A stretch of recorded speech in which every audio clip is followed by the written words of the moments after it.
O pertere grense, ginbunag nga wala sang duha ka tiil, naghihimo subong sa ngalan sa patagsang swimming. Nakatutok Thesor Dales.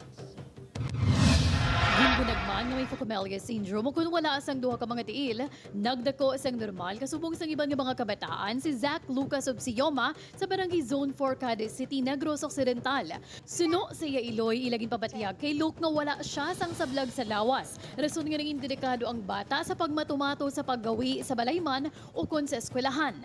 Ginpadako siya namon nga normal with his other siblings, as in wala iya sila nga special sa or something, as in fair treat sa ila tanan. Kag I think that's the reason why nga he grow up to be independent. Ang skateboard among naging partner na ni Luke din man siya magkadto inina ang iya nga ginasakyan. Magluwa sa pagka-active sa eskwelahan, kilala si Luke sa patagsang paglangoy o kun swimming. Hindi gani lahog-lahog ang iya nadagahan sa palang pambansa sang damlaglang sa Marikina City. 3 tanan ka mga gold medals sa 50-meter backstroke, 50-meter breaststroke ug 50-meter freestyle sa para games ang nadala pa uli ni Luke. Ini nga mga bagay wala naman kuno ginalauman sa nga Iloy bangod sang Marso subong lang nga tuig nakatuon ini sang swimming kag wala gid sang formal nga training.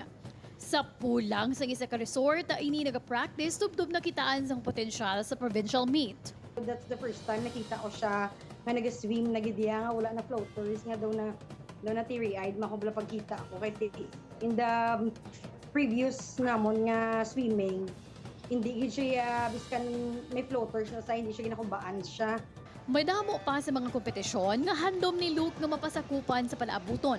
Ganing promesa sini magatinguha pagid sa training. Siyempre, ang iya pagtuon, padayon ko niya nga tutukan para ang handom nga manginisa ka doktor, iya sa pinakaadlaw nga malabot. Mensahe sini sa iban nga kabataan nilabi na sa mga luyag man manging kampyon sa patagsang paglangoy. Agulang kamo nang kaya yun na para makaano man kamo, taog man kamo. Ayun, never give up. Thes Ordales para sa GMA Regional TV Early Edition.